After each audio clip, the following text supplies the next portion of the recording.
bem-vindos ao canal. Vamos falar mais uma vez de saúde, desta vez a saúde do homem. E hoje, começando aí o mês de novembro, vamos falar com você, homem, a importância da prevenção contra o câncer de próstata. Fica ligadinho aí nas informações, são muito importantes. E você, mulher, fica aí também para prestar bastante atenção e ajudar os homens da sua casa, seu esposo, seu irmão, um parente, um amigo, né? É importante que todos caminhem juntos. Então, basicamente aí algumas informações iniciais. Novembro é o mês mundial de conscientização sobre a prevenção do câncer de próstata.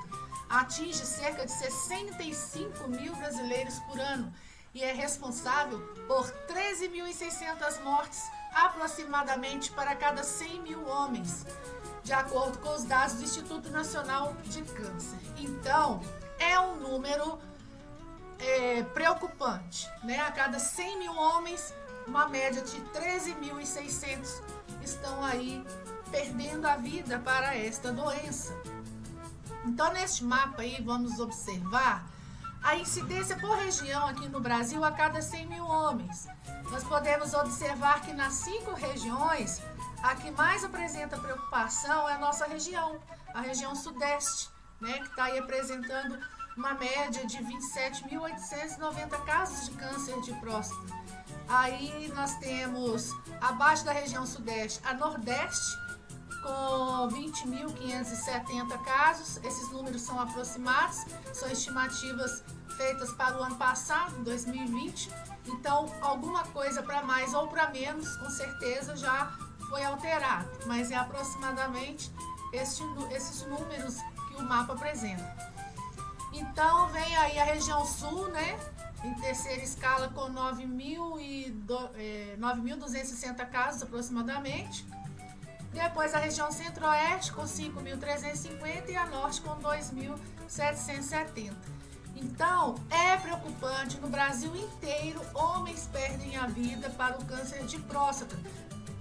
O câncer de próstata é a causa de morte de 28,6% da população masculina. Isso só se falando do Brasil, que desenvolve essas neoplasias malignas, né? Na condição de malignas. Então, no Brasil, a cada 38 minutos, temos a morte de um homem que perde aí a luta contra o câncer de próstata, segundo os dados mais recentes aí do INCA, né? Esse mesmo Instituto aí Nacional de Câncer. Então, a cada 38 minutos, uma morte é realmente uma preocupação muito grande. É importante demais que venhamos a ter coragem de ouvir, de entender e de procurar o médico, né? Vocês homens, não tenham medo, né? Ame a você primeiro, valorize a sua saúde, né? Mas o que é a próstata? Falamos do câncer de próstata, mas o que é a próstata? Ela é uma glândula do sistema reprodutor masculino. Vocês podem ver aí na imagem, onde o dedo e a seta estão mostrando. Pesa cerca de 20 gramas, semelhante a uma castanha. Veja só como se assemelha a uma castanha, né? Onde fica a próstata? Dentro do sistema reprodutor do homem. Ela fica abaixo da bexiga. A principal função da próstata é que, junto com as vesículas seminais, ela produz o esperma, né? Ajuda na produção de esperma. E quais são os sintomas, então, do câncer de próstata, de um possível diagnóstico positivo para essa doença? Quando está na fase inicial, não apresenta sintomas, é muito difícil sentir alguma coisa. E aí, quando os sinais começam a aparecer, cerca de 95% dos casos já estão em fase avançada.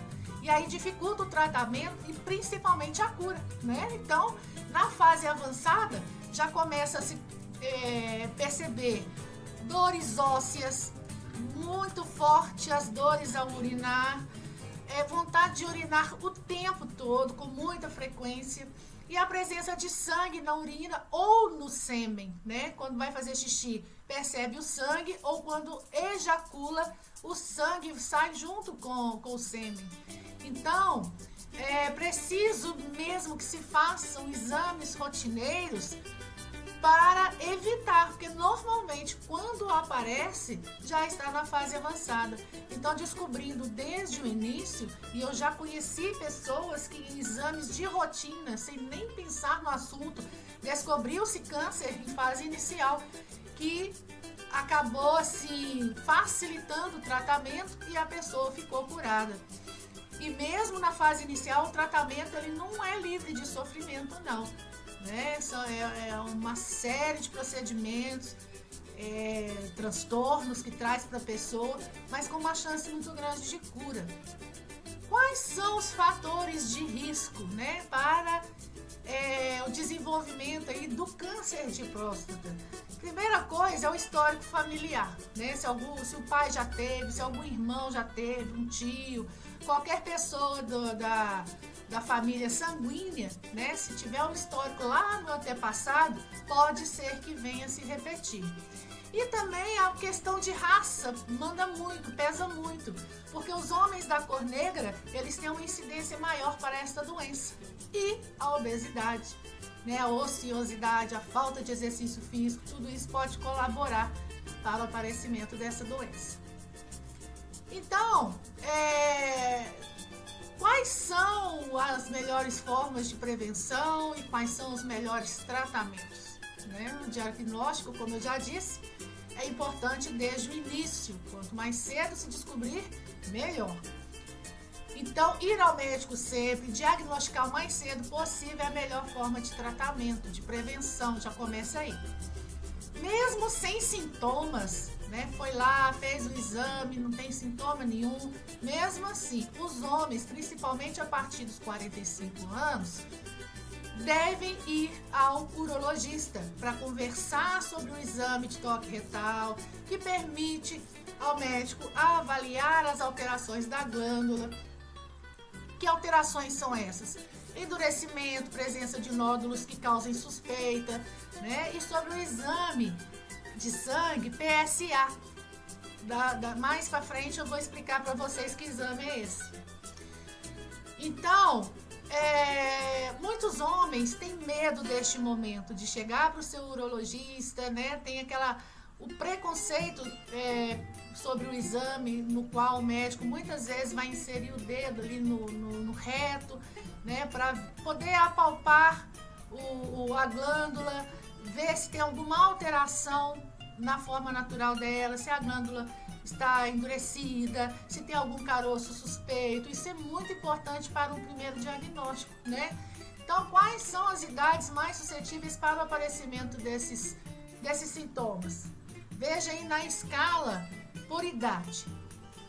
Menos frequência de se aparecer sintomas aos 45 anos, que é onde o homem deve mesmo, de uma vez por todas, começar a pensar e a se prevenir e a procurar um urologista. Então, dos 45 anos até os 55, é bem menos frequente esses tipos de sintomas que foram falados aí. Não quer dizer que não vai aparecer, mas é com menos frequência que aparece. Agora, se deixar tardar demais, há uma chance de se diagnosticar bem mais frequentemente entre os 55 e 65 em diante. Então, homens, falo mais uma vez, olha aí o bonequinho, ó, cheio de coragem, super-homem, você, super-homem, vá ao urologista com frequência, cuidar da sua saúde, conversar com seu médico, fazer exames, né? Qualquer alteração vai ser muito mais fácil para você, né? Se for diagnosticado, quanto mais cedo, melhor. Menos penoso e menos chance de ficar com sequelas. Nós vamos falar disso aí. Então, cerca de 20% dos pacientes são diagnosticados somente pela alteração no toque retal, né? O famoso exame do dedinho. Muitas vezes, apenas esse exame já é o suficiente para despertar aí suspeita de que a doença já está ali se iniciando. Porém, exames adicionais, outros exames, poderão ser solicitados no caso da suspeita do câncer. Biópsias, por exemplo, são exames onde se retiram fragmentos da próstata para uma análise, guiados pelo ultrassom transretal. Qual é a forma mais adequada aí de tratamento? Vai depender dos fatores, como o estado de saúde da pessoa, a idade, o avanço em que a doença se encontra, a expectativa de vida dessa pessoa, comorbidades, Existe uma série de fatores, de pessoa para pessoa, o médico vai indicar o melhor tratamento. Então, aí, como eu disse para vocês que explicaria mais à frente, exame de PSA. Os exames de PSA, eles medem os níveis de antígeno prostático específico na próstata, não mede o câncer.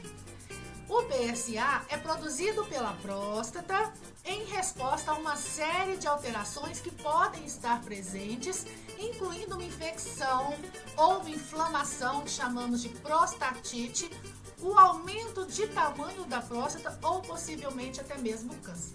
Então, esse exame de PSA, ele vai analisar se aquela alteração ali do glândula é mesmo um câncer ou não, Porque esse exame, ele vê se existe outro tipo de doença, Nem toda alteração de uma próstata é necessariamente um câncer, Pode ser alguma inflamação, alguma infecção. Então, o PSA, ele mede isso com mais eficácia. Então, em alguns tratamentos, como a cirurgia, por exemplo, os nervos que rodeiam a próstata e coordenam a ereção peniana podem ser afetados, podem ser lesionados. Porém, a extensão dessa lesão depende de uma série de fatores também, como o tamanho do tumor, onde ele está localizado, o tipo de tratamento que está sendo feito, Então, às vezes o homem pensa, mas se eu for fazer a cirurgia para tirar o tumor, eu vou ficar estéril. Não é bem assim.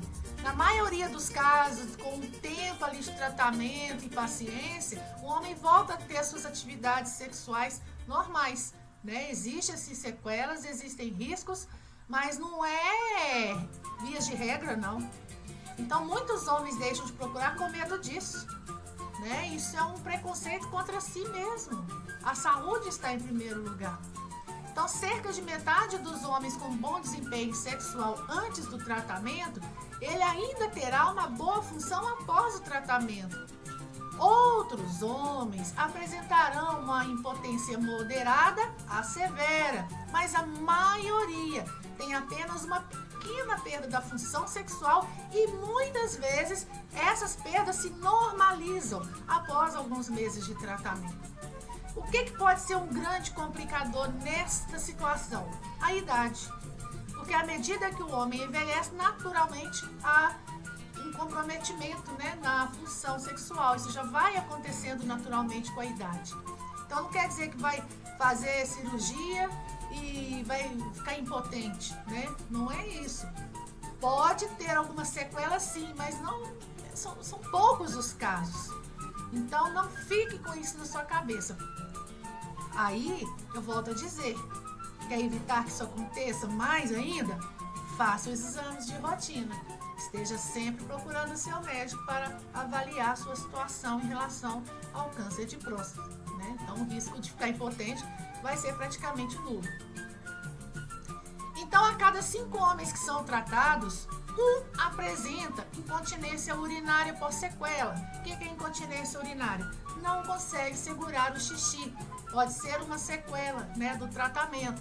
E os pacientes mais jovens geralmente evoluem melhor. Sabemos que a idade ela é um fator colaborador ou não, para o tratamento. Quanto mais novo, melhor.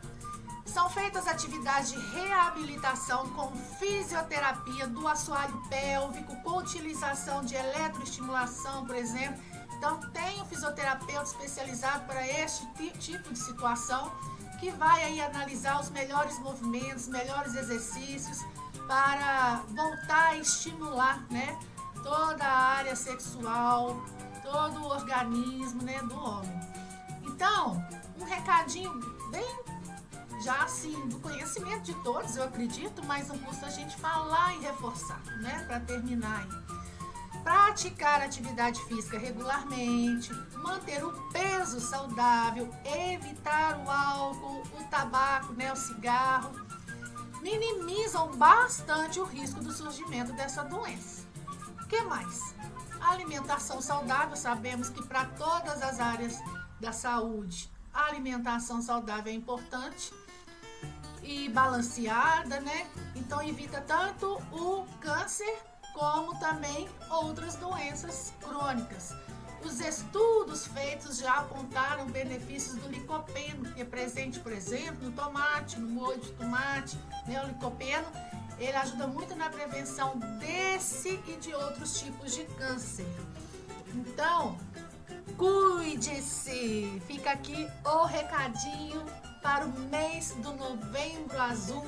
Para você, homem, crie coragem, seja um super-homem. Procure seu médico, cuide da sua saúde, que é o bem maior que você tem, né? Temos que cuidar, sim, Senhor. Então, ó, vai lá e tenha aí uma vida bem saudável, de sucesso junto das pessoas que você ama. Um beijo, pessoal!